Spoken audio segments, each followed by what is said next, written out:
Hi, in this session we are going to be looking at what are the various types of machine learning and in general what machine learning is all about.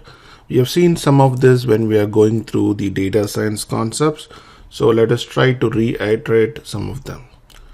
Data contains attributes. Data contains a lot of attributes, and these attributes basically show relationships or correlation between the entities.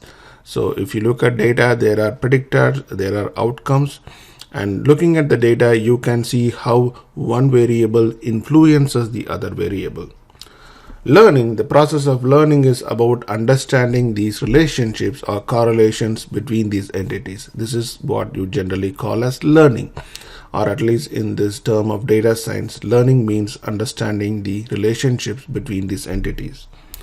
And machine learning is using a computer to do the same. Machine learning is using a computer to analyze the data automatically and learn about the relationships and deliver the corresponding results. So learning and machine learning, this is what it means when it comes to data science parlance. When you do machine learning on a data, it typically builds what is called a model. A model is nothing but a definition of the relationships between the various attributes. So model is nothing but a definition or an explanation of the relationships. A model can be an equation specifying how you can derive one variable from the other. A model can be a decision tree, that shows by using a decision tree on these variable values, how can you derive at the final target. So models can be built in a number of ways, and that is what we are going to be seeing in the rest of the class. And models can either be used for grouping of data. So you can use model to group similar data. You can try to use models to group like similar customers, similar products together, or you can use models to predict an outcome. Before we go into machine learning, this we have already seen. We're just trying to reiterate here. Machines only understand numbers. And we know that text data needs to be converted to numerical representations for machine learning to work. Machines do not understand text, and we have to go through a lot of processing of text to convert text into a numerical representation for machine learning algorithms to look at them and make them work. So numbers need to be used. Even if you are using a classification like excellent, good, and bad, they need to be converted into a numbers representation. So when you convert data into categorical data and use them as categorical data, the machine learning algorithms internally convert them as numerical representation. So if you are wondering, I am passing categorical data in there, but then the categorical data is marked specifically, like it is marked as factor data or something like that for the machine learning algorithms to understand them.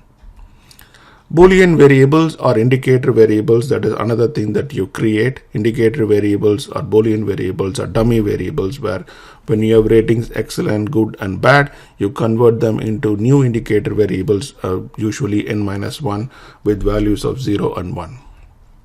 Or you create document term matrix for if you have a lot of text documents, you convert them into a document term matrix and use them for analysis. Now let's go into understanding the types of learning. There are two types of learning called supervised learning and unsupervised learning. If you are wondering what does the word supervised mean, is there a supervisor who is going to sit there and guide the algorithm or anything like that? It is nothing like that. The difference between supervised learning and unsupervised learning is that in the supervised learning, there is a target variable. You're trying to target a specific variable. You're trying to predict a specific target variable, like you are trying to predict sales. You're trying to predict whether a person has disease or not. So there is a target variable, and you, the external person, specifies the target variable. So that is all the supervision you do there. So it is nothing complex there. You just saying what the target variable is, and that is why it is called supervised learning. In unsupervised learning, there is no target variable. Rather, you are just looking at the attributes and then trying to group them together. You're trying to create groups of 5 or groups of 10 and you're trying to group them based on the attributes. Suppose you have data that has 100 attributes. You cannot visually inspect them and group them. Rather, you give them to a machine learning algorithm which goes and analyzes the data and sees how which of these samples or the rows in the data are closer to each other, and comes up and says, okay, these are the various groups I found based on similarity in values. Similarity in values means like they belong to the same country, they are the same gender, they are the same age group. So it tries to find similarity between things and tries to group them together. So observations are grouped by similarity exhibited by the various entities. Similarities again come from data, and similarity can be of these entities are typically, their distance based values. What are distance based values is the distance between the values. Like say there is a person A with age 15, person B with age 16. The distance between the values is just 15 minus 16 is 1. If there is another person whose age is 25, then the distance between 15 and 25 is 10. So similarity is based on distance. In other words, how distant or how far away are these values from each other. So obviously 16 is less or closer to 15 than the value 25. So 16 is a lot more similar to 15 than the value 25. So those are distance based values. Our presence or absence of a value is kind of an yes or no thing. So if two people are both male, then you see that an Ismail kind of an indicator variable will always be yes, as compared to if the person is female, then that value is going to be 0. So the presence or absence of a value can also be used to understand similarity. What are the types of unsupervised learning? The first one is called clustering, where the idea is to just group based on data. The second is called association rules mining. In association rules mining, you're trying to talk about how things are used together. Now, if the classic example is a market basket where analysis, where you go and figure out in a supermarket what items are bought together. So the similarity here is in terms of their usage, in terms of the buying pattern. So similarity here is how they are bought together.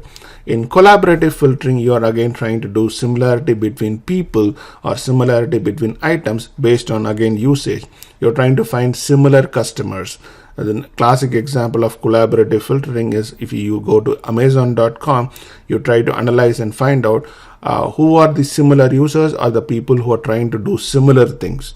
What similar things they do? They go and look at the same kind of products, they buy the same kind of products, they give the similar kind of comments. So that is similar people. So those are the 3 types of unsupervised learning. We are going to be exploring each of these types later in the class.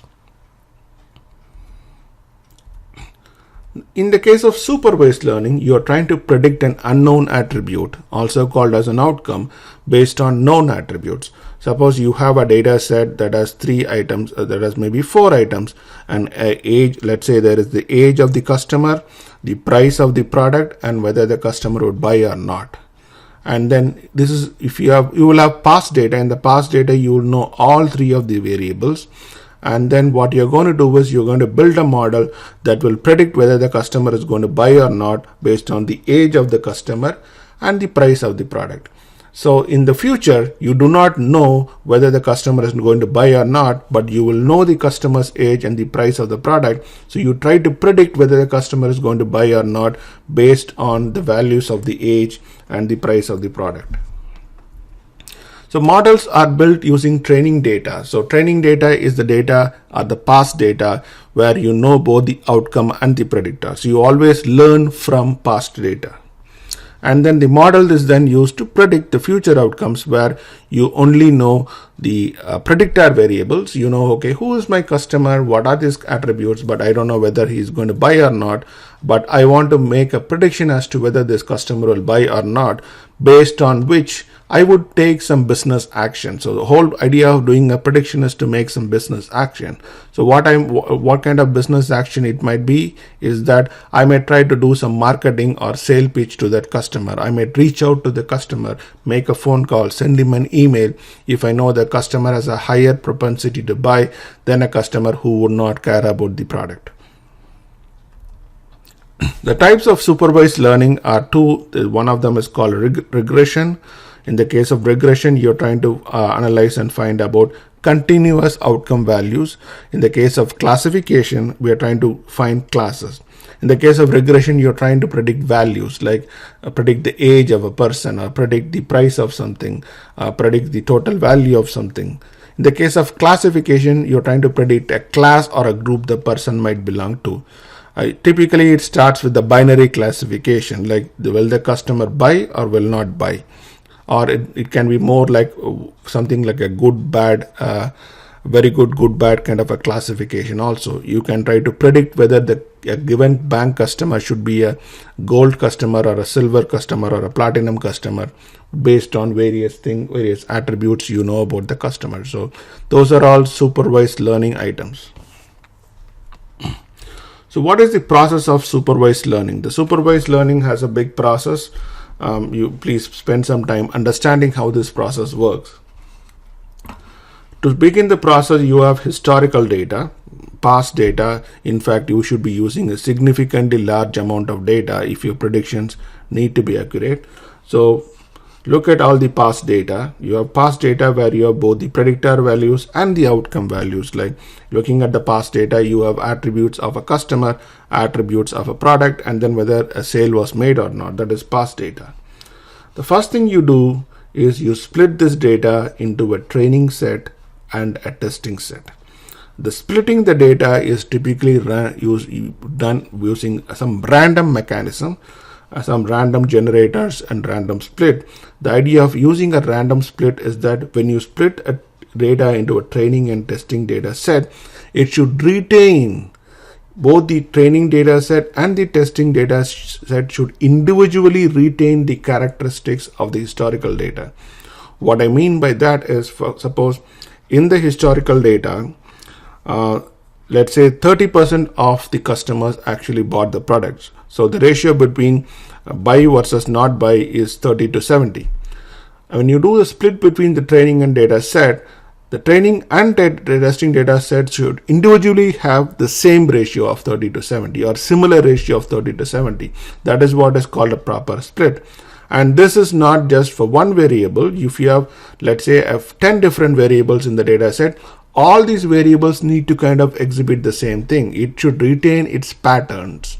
And the only way you can do to retain its patterns is by using a random number generator to pick out which records will go into the training data set, which records will go into the testing data set. Once you split the training data set and testing data set, you will then use the training data set for the learning process.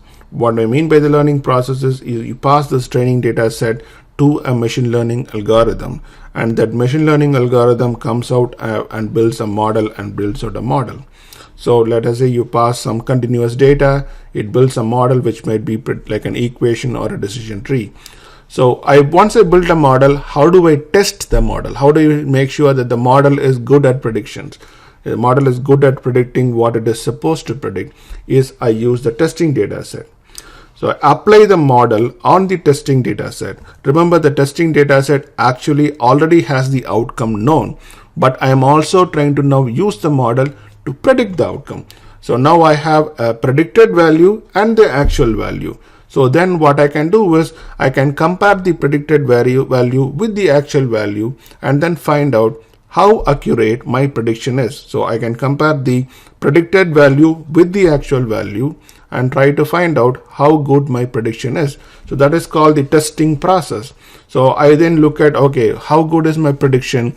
Is it really accurate or is it not accurate? And then I can make a decision to like go back. This is an iterative process. So you look at the results here, then you go back and tweak your learning process. How do I tweak my learning process is I might eliminate some variables. I might add some new variables. I might try some techniques like creating indicator variables or trying centering and scaling and seeing if my model performs better.